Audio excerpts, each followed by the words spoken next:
Hello everyone, welcome to my channel SW Metro official channel. Finally, Robyn caught broke into Kody's locker, stealing cash for dating with mystery boyfriend.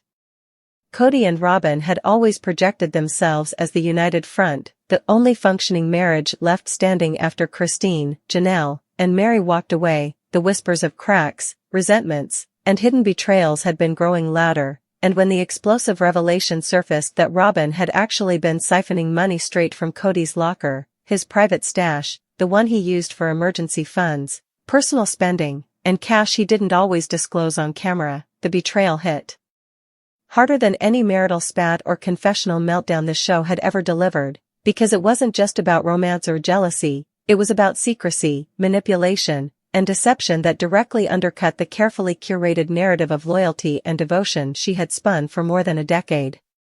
The locker itself had become somewhat of a symbol in Flagstaff, hidden in the basement of the rental house that Robyn and Kody had been clinging to after the Coyote Pass dream went up in smoke, a place where Kody stashed away the crumpled bills from side hustles, book signings, cameo payments, and the odd real estate commission he still bragged about. And while the other wives had long suspected that Robyn had access to funds they never saw, no one ever dreamed that she would physically sneak in, jimmy the lock, and scoop out cash to fund rendezvous with a man no one even knew existed. What made the scandal even juicier was the context. Kody, who had spent years accusing Christine of betrayal when she wanted independence, who had framed Janelle as disloyal because she dared to prioritize her kids, who had treated Mary like an afterthought for a catfish incident nearly a decade old, was suddenly faced with his loyal queen Robyn being caught red-handed in the middle of the kind of betrayal he thought himself immune from, and it sent shockwaves through the family, the fanbase, and even the production crew, many of whom had to scramble to decide whether this would air in its raw form or be reframed into something less damaging for the long-term brand. According to insiders, Robyn had grown restless during the past 2 seasons, her teary confessions on camera increasingly hollow, her claims of wanting family unity ringing false as she simultaneously pulled Kody away from everyone else, and while she pretended to embrace monogamy with him once the other wives left, her dissatisfaction was clear in the late-night arguments, the slammed doors, and the whispered phone calls she thought no one noticed. So when she met the so-called mystery boyfriend, a man rumored to be younger, charismatic, and far removed from the polygamist baggage that had defined her adult life, she felt like she had been given a second chance at freedom, and to fund that fantasy she turned to the most reckless solution, stealing straight from Kody's personal locker. Fans online immediately speculated that this wasn't a one-time slip but a pattern, that Robyn had been dipping into the stash for months if not years, fueling secret shopping trips, hotel rendezvous, and lavish dinners disguised as business meetings, and the betrayal carried a delicious irony, because Robyn had always positioned herself as the morally upright, spiritually devoted wife who cried at the thought of breaking covenants, who scolded Christine and Janelle for walking away, who told Mary to stay faithful even when miserable, yet here she was, sneaking around with a boyfriend while siphoning money from the man she once called her soulmate. Kody, for his part, did not take the discovery well. The man who had built his entire persona around control and dominance, who once screamed about betrayal when Christine left, suddenly found himself publicly humiliated, his locker cracked open like a metaphor for all the illusions he had tried to maintain, and witnesses say his face when he confronted Robyn was a mix of rage, disbelief, and the kind of vulnerability he had never shown on camera before. For the Brown kids, the revelation was both vindication and devastation. Many of them had long resented Robyn for monopolizing their father's time, for pulling him away from the rest of the family, and now they saw her exposed as unfaithful, but at the same time, the image of their father's marriage collapsing again, this time not from his own cruelty but from Robyn's betrayal, reopened wounds that had barely begun to heal since the family fractured. The locker theft became symbolic of everything that had gone wrong: money fights, dishonesty, favoritism, and hypocrisy rolled into one act of betrayal, and as the tabloids splashed headlines about Robyn's mystery boyfriend and the secret cash, sister wives fans flooded social media with theories. Some claimed the boyfriend was a Flagstaff local Robyn had met during her endless errands. Others insisted it was someone tied to her online businesses, while a few even spun wild tales about her reconnecting with an old flame who had followed her from Utah. Whatever the truth, the damage was done. Robyn's credibility, already hanging by a thread, collapsed in a way that could not be fixed with another teary confessional or a carefully edited scene, and Kody's locker, once just a prop in his world of control, became the smoking gun in the saga of his final undoing. As the dust settled, what remained was a messy, chaotic narrative of love lost, trust shattered, and a family forever altered by the image of a woman everyone thought was devoted being caught red-handed stealing from the man she swore she'd never betray. And the scandal didn't just expose Robyn, it exposed the fragile house of cards the Browns had built, reminding everyone that behind the tears, the loyalty speeches, and the endless promises of family first, there were always cracks waiting to split wide open. Kody, however, the noise was a distant hum, secondary to the cold, creeping dread that was solidifying in the pit of his stomach. His locker, a battered blue repository of his teenage life, textbook smelling of old paper and banana peels, a crumpled jersey from a forgotten game, a hidden, dog-eared copy of a novel he'd never admit to reading, had been violated. The combination dial, which usually met his fingers with a familiar, gritty resistance, was loose, and the door hung slightly ajar, a silent testament to an intrusion he had just discovered.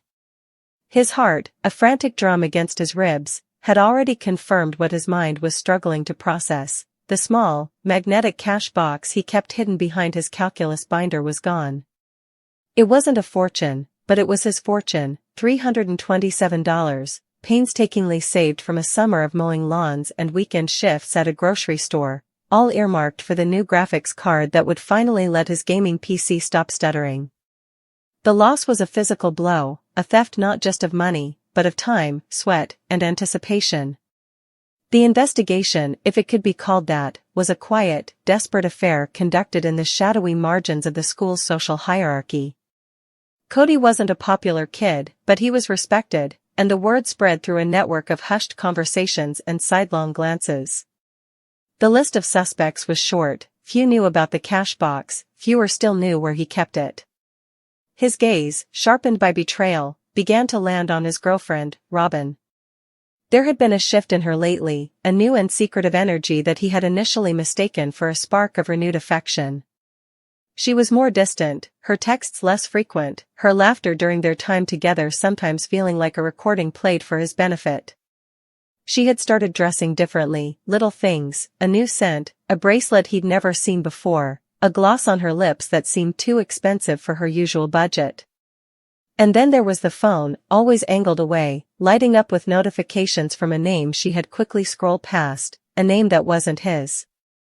The circumstantial evidence was a pile of kindling, and his gut, churning with a sickening mix of heartbreak and fury, was the match. The confrontation was not a dramatic, public spectacle but a quiet, seismic event that occurred in the stailered confines of the nearly empty library. He found her at their usual table, pretending to study, her fingers tracing the pattern of the wood grain. He didn't yell. He simply stood before her, the absence of the cash box a heavier presence than the thing itself could ever be, and asked her, his voice low and strained, if she knew anything about it. He watched the performance unfold on her face, first, the wide-eyed, innocent surprise, expertly performed. Then, a carefully calibrated concern for his loss. But he held his ground, his silence more accusatory than any shout. He mentioned the new bracelet, the mysterious late-night outings, the name on her phone. He saw the facade begin to crack, a tiny fissure of panic in her eyes. The denials became more frantic, less polished, until they crumbled into a choked silence. And then, the tears, not the tears of the wrongly accused, but the messy, shame-filled tears of someone caught in the act.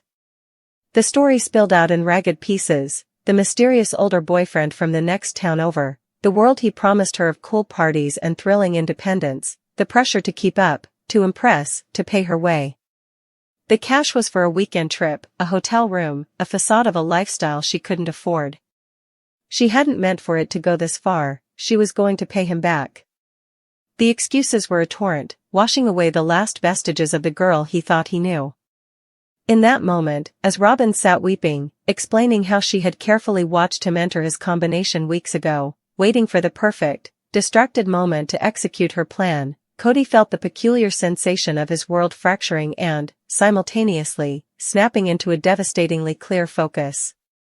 The betrayal was a multi-layered thing. It was, of course, the financial betrayal, the sheer, audacious theft of his labor.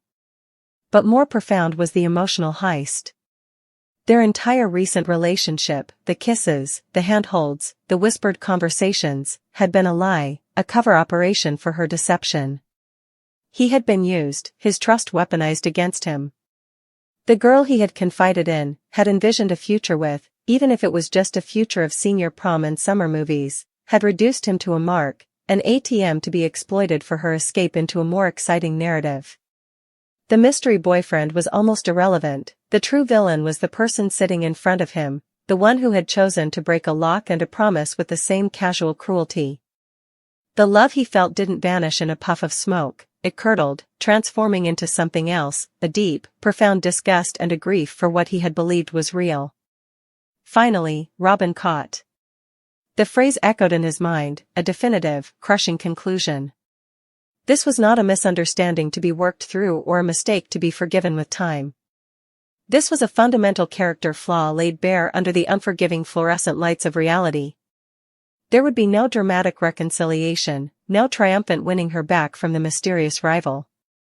The act of breaking into his locker was a metaphor she had written herself, symbolizing not just her entry into his private space, but her break from decency, from loyalty, from the person he had believed her to be. She was caught, yes, but in being caught, she had also finally revealed herself.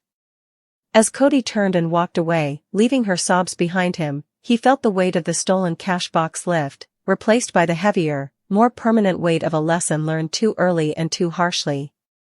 He walked out of the library and into the stream of students, alone but clear-eyed, his pockets empty but his vision finally, painfully, full. The mystery was solved, the thief revealed, and the cost, though high, was the price of seeing the truth.